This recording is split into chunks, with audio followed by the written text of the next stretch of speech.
تفسیر میں آتا ہے کہ طالوت اس ٹائم میں تمام بنی اسرائیل میں سب سے زیادہ علم رکھتا تھا اور فزیکلی بھی بہت زیادہ اسٹرانگ اور ایکٹیو تھا۔ بنی اسرائیل نے چونکہ طالوت کی بادشاہت پر کوئی نشانی مانگی تھی، اس پر اللہ پاک کے حکم سے حضرت شمویل علیہ السلام نے فرمایا کہ طالوت کی بادشاہی کی نشانی یہ ہے کہ تمہارے پاس تمہارا وہ مشہور و معروف بابرکت تابوت واپس آ جائے گا، جس سے تمہیں تسکین ملتی تھی، سکون ملتا تھا، جس میں حضرت موسیٰ اور حضرت ہارون علیہ السلام کے تبرکات تھے۔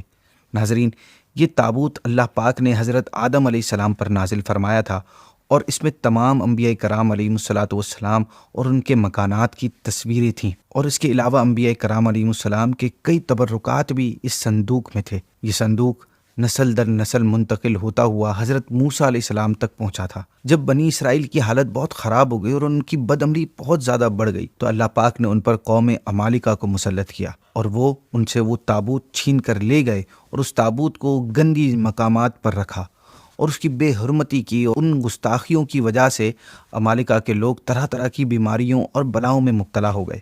ان کی 5 بستیاں ہلاک ہو گئی، اور انہیں یقین ہو گیا کہ تابوت کی توہین اور بے ادبی ان کی بربادی کا ریزن ہے۔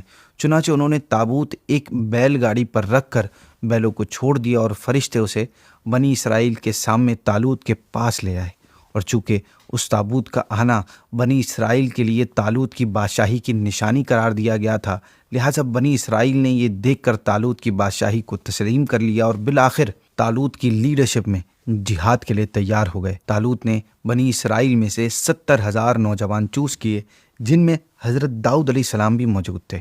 طالوت نے اپنی آرمی کو لے کر بیت المقدس سے روانہ ہوا۔ چونکہ بنی اسرائیل کا یہ سفر سخت گرمی میں تھا، لہٰذا جب گرمی کی وجہ سے ان سولجرز کو سخت پیاس لگی تو طالوت نے انہیں خبر دی کہ ان قریب ایک نہر آئے گی، but this is the time for the test, so don't drink water from that canal. یہ تمہارے امتحان کا وقت ہے، لہٰذا اس ندی میں سے پانی مت پینا۔ طالوت نے یہ بات حضرت شمویل علیہ السلام پر نازل ہونے والی وحی کی بنا پر کی تھی۔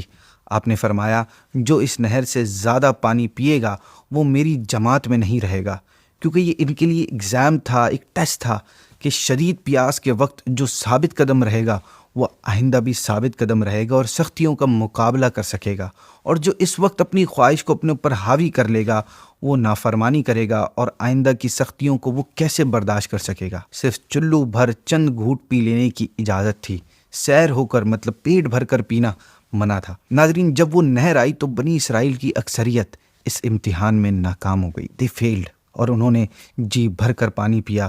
صرف 313 افراد ثابت قدم رہے، انہوں نے صبر کیا اور ایک چلو پر گزارا کر لیا۔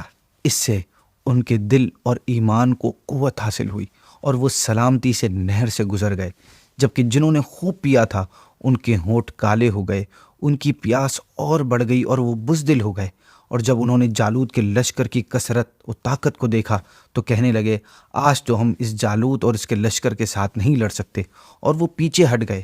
اور ان میں جو 313 سولجرز تھے انہوں نے کہا کہ ایسا تو کتنی مرتبہ ہوا ہے کہ چھوٹے گروہ نے اپنے بڑے گروہ پر اللہ پاک کے حکم سے غالب آ جاتے ہیں، ان پر حاوی ہو جاتے ہیں۔ اللہ پاک تو صبر کرنے والوں کے ساتھ ہے۔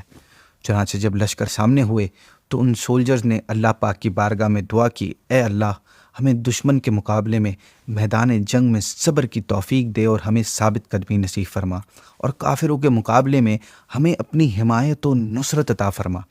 جب دونوں لشکر میدان میں آمنے سامنے ہوئے تو جالوت نے بنی اسرائیل سے مقابلہ کرنے والا طلب کیا۔ بنی اسرائیل کے وہ سولجرز اس کی قوت اور باڈی دیکھ کر گھبرا گئے، کیونکہ وہ بہت بڑے جسم اور بڑے قد کا ظالم آدمی تھا۔ طالوت نے اپنے لشکر میں اناؤنس کیا کہ جو شخص جالوت کو قتل کرے گا میں اپنی بیٹی کا نکاح اس سے کروں گا، اور آدھا ملک اپنی آدھی سلطنت اسے دے دوں گا، مگر کسی نے جواب نہیں دیا۔ طالوت نے جب حضرت شمویل سے عرض کیا کہ آپ اللہ پاک کی بارگاہ میں دعا کریں، آپ علیہ الصلاۃ والسلام نے دعا کی تو بتایا گیا کہ حضرت داؤد علیہ الصلاۃ والسلام جالوت کو قتل کریں گے۔